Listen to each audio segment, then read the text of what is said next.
नमस्कार, द दस्तक 24 में आपका हार्दिक स्वागत है। पेश है अब तक की 20 बड़ी खबरें। खबरों को पढ़ने से पहले हम उस विजेता का नाम घोषित करना चाहते हैं जिसने सभी सवालों का सही जवाब दिया है। उनका नाम है अशोक कुमार। ये बहराइच के हैं। इन्हें एक आकर्षक गिफ्ट इनाम दिया गया है, इसलिए आप हमारे खबरों को भी देखते रहें। आप भी जीत सकते हैं एक आकर्षक इनाम। प्रश्न कल से फिर पूछा जाएगा और जो लगातार 7 प्रश्नों का सही जवाब देगा उसे एक आकर्षक इनाम दिया जाएगा। सुप्रीम कोर्ट ने कहा हिंदू मुस्लिम की शादी तो अनियमित लेकिन बच्चा वैध। सुप्रीम कोर्ट ने मंगलवार को एक अहम फैसले में कहा कि हिंदू महिला की मुस्लिम पुरुष के साथ शादी नियमित या वैध नहीं है, लेकिन ऐसे विवाह से जन्मी संतान वैध है। यह संतान पिता की पैतृक संपत्ति में हिस्सेदार मानी जाएगी। जस्टिस NV रमना और जस्टिस MM शांत नागौड़ की पीठ ने केरल हाईकोर्ट के उस आदेश को कायम रखा जिसमें उसने मोहम्मद इलियास व वली अम्मा, जो शादी के वक्त हिंदू थी, दंपति के बेटे को वैध मानते हुए पिता की संपत्ति में हिस्सेदार माना था। सुप्रीम कोर्ट ने मंगलवार को दिए फैसले में निष्कर्ष रूप से कहा, एक मुस्लिम पुरुष की किसी मूर्ति पूजक या अग्नि की उपासक महिला से शादी न तो वैध है और न ही शून्य, बल्कि वह सिर्फ अनियमित विवाह है। ऐसे विवाह से पैदा हुआ बच्चा पिता की संपत्ति में हिस्सेदार का हकदार माना जाएगा। साइबर एक्सपर्ट सुजा बोला, भाजपा नेता को ब्लैकमेल किया इसलिए हमारे 11 साथी मारे गए। चुनाव में EVM की हैकिंग का मामला तूल पकड़ रहा है। सत्ता और विपक्षी पार्टियां कह रही हैं कि उन्होंने EVM हैकिंग के लिए किसी से संपर्क नहीं किया। इस बीच अमेरिका में रह रहे भारतीय साइबर एक्सपर्ट सैयद सुजा के EVM हैकिंग पर और दावे सामने आए हैं। सुजा ने कहा, हैदराबाद में मेरी टीम एक भाजपा नेता से मिली थी, हमने उसे ब्लैकमेल किया था, उसके बाद हमारे 11 साथी मारे गए। उधर चुनाव आयोग ने मंगलवार को दिल्ली पुलिस उपायुक्त को चिट्ठी लिखकर कहा है कि सुजा ने शांति भंग करने की नीयत से अफवाह फैलाने की साजिश की है। उसके खिलाफ FIR दर्ज कर तत्काल जांच शुरू की जाए। सुजा ने कहा, भाजपा नेता गोपीनाथ मुंडे ने मुझसे पूछा था कि क्या EVM का ऐसा डिज़ाइन बना सकते हो जिसे हैक नहीं किया जा सके। तब मुझे नहीं पता था कि मुंडे कौन है। मुंडे खुद अपनी सरकार का पर्दाफाश करने वाले थे, इसलिए उनकी हत्या कर दी गई थी। वह जानते थे कि EVM में धांधली के कारण उनकी सरकार बनी है। EVM हैकिंग के लिए भाजपा के अलावा कांग्रेस, सपा, बसपा, आम आदमी पार्टी सहित 12 दलों ने मुझसे संपर्क किया था। सुजा ने कहा, भारत में मेरे जान को खतरा था, हैदराबाद में मेरे साथी मारे गए, इसलिए मैं अमेरिका चला आया। बीजेपी सांसद बोले, लोकसभा चुनाव हमारे लिए होगा संघर्ष, सपा बसपा गठबंधन की वजह से कड़ी होगी लड़ाई। भाजपा के लिए 2019 लोकसभा चुनाव एक मुश्किल संघर्ष होगा, खासकर उत्तर प्रदेश में सपा बसपा गठबंधन के वजह लड़ाई कड़ी होगी। यह स्वीकार किया है पूर्व केंद्रीय मंत्री संजीव बालियान ने। भाजपा सांसद ने कहा, यह स्वीकार करने में कोई हानि नहीं है कि समाजवादी पार्टी और बहुजन समाज पार्टी के महागठबंधन के बाद लड़ाई मुश्किल होगी। मिजोरम में गणतंत्र दिवस समारोह के बायकॉट की अपील। मिजोरम में सामाजिक संगठनों और छात्र संगठनों के साझा मंच NGO कोऑर्डिनेशन कमेटी ने नागरिकता संशोधन विधेयक के विरोध में गणतंत्र दिवस समारोह के बायकॉट की अपील की है। कमेटी के अध्यक्ष वानलाल रुआता ने मंगलवार को यहां इसकी जानकारी दी। कमेटी की बैठक के बाद जारी एक बयान में उन्होंने कहा कि चौतरफा विरोध के बावजूद लोकसभा ने उक्त विधेयक को पारित कर दिया है। इस विधेयक के खिलाफ और जोरदार विरोध जारी है। भोपाल में बुराड़ी जैसा केस, बंद घर में मिली 4 लाशें, मुखिया की हालत गंभीर। भोपाल से लगे मंडी द्वीप की एक रहवासी कॉलोनी में 24 घंटे से बंद मकान में 2 बच्चों सहित 4 लोगों के शव मिलने का सनसनीखेज मामला सामने आया है। पुलिस मामले से जुड़े तमाम पहलुओं की जांच कर रही है। घटना मंडी द्वीप वार्ड 23 के हिमांशु कॉलोनी की है, जहां के मकान नंबर C55 में सन्नू भूरिया अपने परिवार के साथ रहता है। सन्नू के पड़ोसी नितिन चौहान ने पुलिस को बताया कि शाम करीब 7 बजे सन्नू को किसी काम के लिए आवाज़ लगाई तो कोई जवाब नहीं आया। आसपास के कुछ लोगों को बताकर फिर आवाज़ लगाई तो अंदर से बहुत धीमी आवाज़ सुनाई दी। इसके बाद डायल 100 को सूचना देकर मौके पर बुलाकर दरवाज़ा खटखटाया। दरवाज़ा नहीं खुलने पर पुलिस ने दरवाज़ा तोड़ दिया। दरवाज़ा खुलने के बाद घर के भीतर 5 लोग अचेत अवस्था में मिले। बसपा विधायक का CM कमलनाथ को अल्टीमेटम, फरवरी तक मंत्री बनाओ वरना समर्थन वापस लेंगे। मध्य प्रदेश के दमोह जिले की पथरिया विधानसभा सीट से बसपा विधायक रामबाई ने कहा है कि वह अभी कांग्रेस सरकार को समर्थन दे रही है, लेकिन फरवरी तक ही इंतजार करेंगी। इसके बाद वह विचार करेंगे कि कमलनाथ सरकार को समर्थन दें या ना दें। उन्होंने कहा कि मुख्यमंत्री कमलनाथ ने 24 जनवरी तक मंत्री बनाने की बात कही थी, अभी तक तो नहीं बनाए, अब देखते हैं आगे क्या होगा। अखिलेश यादव का कहना है कि अगर ईवीएम ठीक हैं तो जापान जैसे विकसित देश इस्तेमाल इसे क्यों नहीं करते? 2014 के लोकसभा चुनाव के दौरान इलेक्ट्रॉनिक वोटिंग मशीन में गड़बड़ी के दावों के बीच समाजवादी पार्टी प्रमुख अखिलेश यादव ने मंगलवार को कहा कि अगर सब कुछ ठीक है तो जापान जैसे विज्ञान और तकनीकी रूप से विकसित देश मशीन का इस्तेमाल क्यों नहीं करते? अखिलेश ने भाजपा पर आरोप लगाया कि वह लोकतांत्रिक संस्थानों को कमजोर कर रही है। उन्होंने कहा कि विपक्ष की आवाज़ को दबाने के लिए ऐसा किया जा रहा है। अब लालू यादव के बेटे तेज प्रताप यादव ने भी शत्रुघ्न सिन्हा को दिया राजद में शामिल होने का न्योता।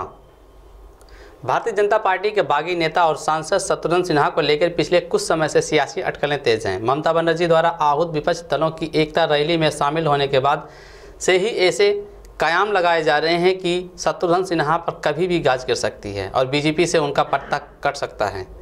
इस बीच राजद नेता और लालू प्रसाद यादव के बड़े बेटे तेज प्रताप यादव ने शत्रुघ्न सिन्हा को राजद में शामिल होने का न्योता दिया है। तेज प्रताप यादव की ओर से लालू प्रसाद यादव की पार्टी राजद में शामिल होने का सुझाव ऐसे वक्त में आया है जब शत्रुघ्न सिन्हा ने एक दिन पहले ही कहा था कि अगर बीजेपी उनके इस्तीफे की मांग करती है तो वह पार्टी छोड़ने को तैयार हैं। बता दें कि शत्रुघ्न सिन्हा पटना साहिब से लोकसभा सांसद हैं।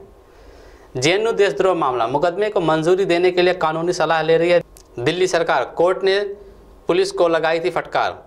जवाहरलाल नेहरू विश्वविद्यालय देशद्रोह मामले में मुकदमा चलाने की अनुमति देने के संबंध में दिल्ली सरकार कानूनी सलाह ले रही है। जेएनयू छात्र संघ के पूर्व अध्यक्ष कन्हैया कुमार और 9 अन्य लोगों के खिलाफ दायर आरोप पत्र को लेकर अदालत ने दिल्ली पुलिस से सवाल किया था कि उन्होंने समुचित अनुमति के बगैर उनके खिलाफ आरोप पत्र कैसे दायर कर दिया है। बदायूं में होगी महान दल की विशाल जनसभा।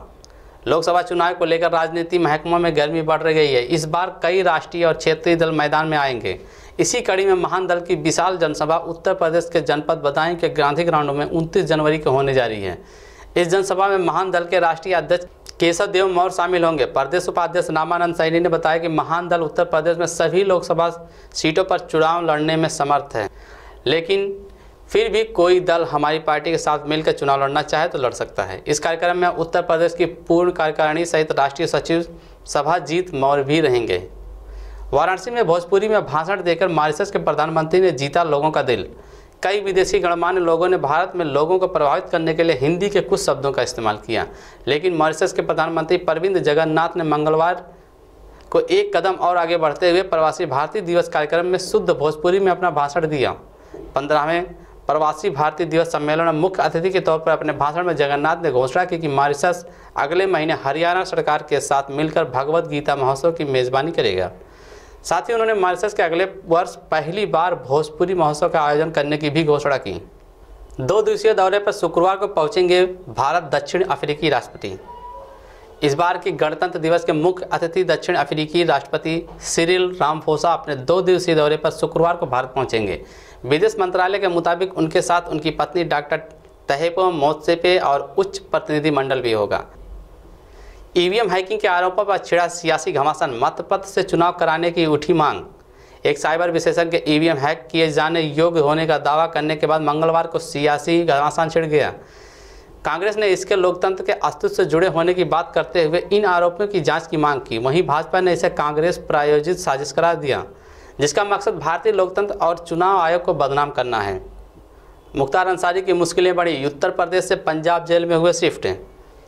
उत्तर प्रदेश के बांदा जेल से पंजाब के मोहाली जेल लाए गए बसपा विधायक मुख्तार अंसारी को मोहाली के एक बिल्डर से 10 करोड़ की रंगदारी मांगे जाने के मामले में गिरफ्तार किया गया है। गैंगस्टर से राजनेता बने अंसारी को इस मामले में मंगलवार को यहां न्यायिक दंडाधिकारी अमित बख्शी की अदालत में पेश किया गया, जहां से उसे पुलिस हिरासत में भेज दिया गया। मोहाली के एसएसपी कुलदीप सिंह चहल ने कहा, हम इस मामले के साथ ही अंसारी के खिलाफ आर्म एक्ट के पुराने मामले पर भी गौर कर रहे हैं। उन्होंने कहा कि जांच जारी है, लेकिन इससे अधिक उन्होंने और खुलासा नहीं किया। अंसारी पर इससे पहले भी 45 मुकदमे चल रहे हैं।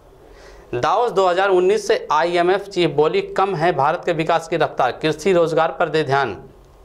इंटरनेशनल मॉनेटरी फंड की मैनेजिंग डायरेक्टर क्रिस्टीन लगार्ड ने कहा कि भारत उस गति से विकास नहीं कर पा रहा जिस गति से उसे आगे बढ़ना चाहिए।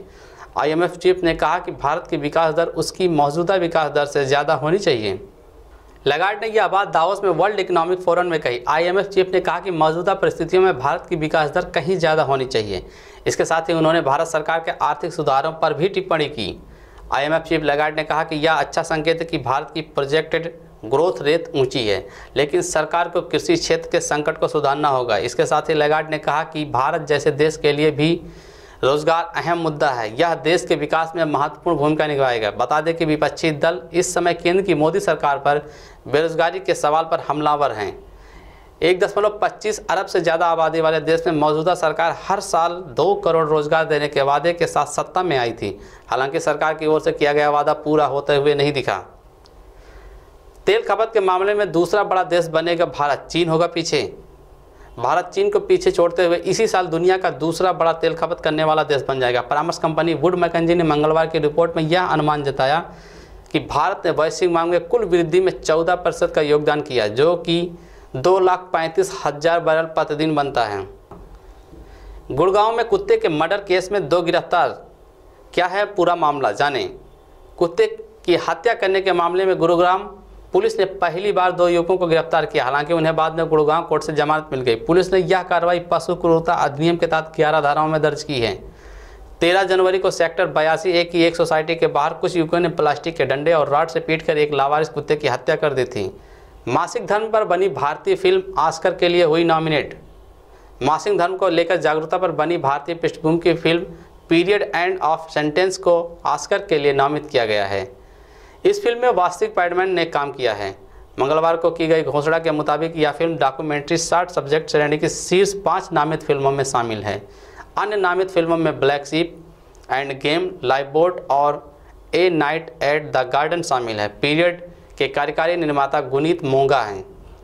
ब्लू व्हेल के बाद अब पबजी गेम पर लगाई गई पाबंदी। गुजरात सरकार के शिक्षा विभाग ने पबजी ऑनलाइन गेम पर पाबंदी लगा दी है। शिक्षा विभाग ने आदेश जारी किया कि बच्चों में पनप रही पबजी गेम खेलने की आदत को छुड़ाया जाए।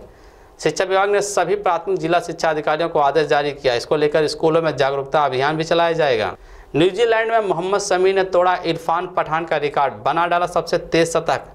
ऑस्ट्रेलिया के बाद न्यूजीलैंड में भारतीय तेज गेंदबाजों का जलवा देखने को मिला। नेपियर वनडे में भारतीय तेज गेंदबाज मोहम्मद शमी ने टीम इंडिया को जबरदस्त शुरुआत दिलाई। शमी ने अपने पहले 2 ओवरों में ही 2 विकेट लेकर न्यूजीलैंड को बैकफुट पर खड़ा कर दिया। मोहम्मद शमी भारत की ओर से सबसे तेज 100 वनडे विकेट लेने वाले तेज गेंदबाज बन गए हैं। शमी ने महज 55 पारियों में अपने 100 विकेट पूरे किए। उन्होंने इरफान पठान का रिकॉर्ड तोड़ा। इरफान पठान ने 59 पारियों में अपने 100 वनडे विकेट पूरे किए थे। इसके बाद जहीर खान ने 65 पारियों में और आगरकर ने 67 पारियों में अपने 100 वनडे विकेट पूरे किए थे।